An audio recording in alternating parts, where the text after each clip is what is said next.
Assalamualaikum warahmatullahi wabarakatuh. Perkenalkan, nama saya Rizky Bastian.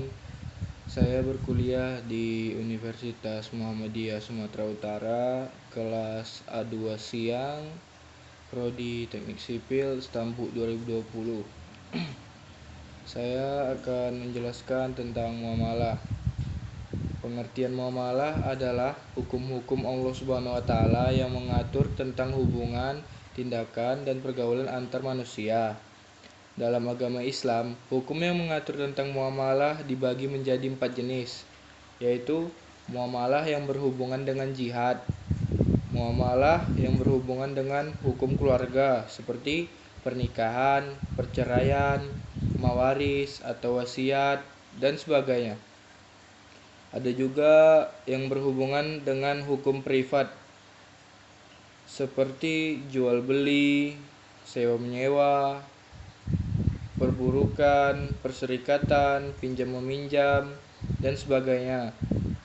Muamalah yang berhubungan dengan hukum pidana seperti kisos, hudud, rajam, sirkah, dan sebagainya. Dan yang kedua, penguraian prinsip-prinsip muamalah.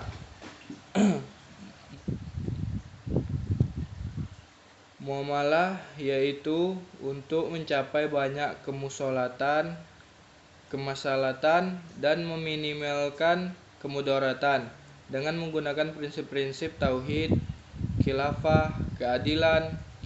Dengan dasar setiap muamalah adalah boleh kecuali ada dalil yang mengharamkannya.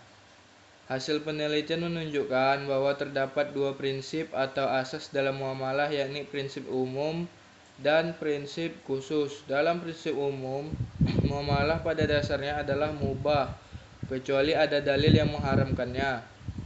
Yang kedua, mendatangkan kemaslahatan dan menolak kemudaratan. Yang ketiga, keseimbangan antara yang transenden dan yang imanen. Dan yang keempat, keadilan dengan menyampingkan kezoliman. Sementara itu, prinsip khusus memiliki dua turunan, yakni yang diperintahkan dan yang dilarang. Adapun yang diperintahkan terdapat tiga prinsip, yakni objek transaksi haruslah yang halal. Yang kedua, adanya keridhoan semua pihak terkait. Yang ketiga, pengelolaan aset yang amanah dan sejujur-jujurnya. Sedangkan yang dilarang terdapat beberapa prinsip juga. Yang pertama riba, yang kedua horor, yang ketiga tadlis, yang keempat berakat dengan orang-orang yang tidak cakap hukum seperti orang gila, anak kecil, terpaksa, dan lain sebagainya. Yang ketiga, menjelaskan ruang lingkup pembahasan muamalah. Muamalah menurut fikih ada dua macam, yaitu pengertian dalam arti luas dan pengertian dalam arti sempit. Dalam arti luas, fikih muamalah artinya yaitu aturan Allah yang mengatur masalah hubungan manusia dan usaha mereka dalam menjalankan kebutuhan jasmani dengan jalan yang terbaik. Sedangkan dalam arti luas, muamalah merupakan kegiatan tukar-menukar suatu barang dengan sesuatu yang bermanfaat menggunakan cara-cara yang sesuai dengan aturan Islam. Ruang lingkup muamalah sendiri meliputi muamalah adabiyah atau muamalah yang dilihat dari pelaku ataupun subjeknya. Muamalah ini membahas tentang akad, harta, hak, dan juga pembagiannya. Sedangkan ruang lingkup yang kedua adalah muamalah madiyah atau muamalah yang dilihat dari sisi objeknya. Muamalah madiyah ini mengatur tentang jual beli, kerjasama, gadai, syirkah, tanggungan atau jaminan, utang piutang, pemindahan utang, gugatan, sayembara, sewa, menyewa, titipan, hifalah, ihyaul mawad atau menghidupkan tanah yang mati, dan masalah kontemporer lainnya. Muamalah dalam Islam memiliki peranan yang sangat penting karena muamalah berisi tentang aturan-aturan dan hukum sesuai syariat Islam yang mengatur tentang urusan dunia.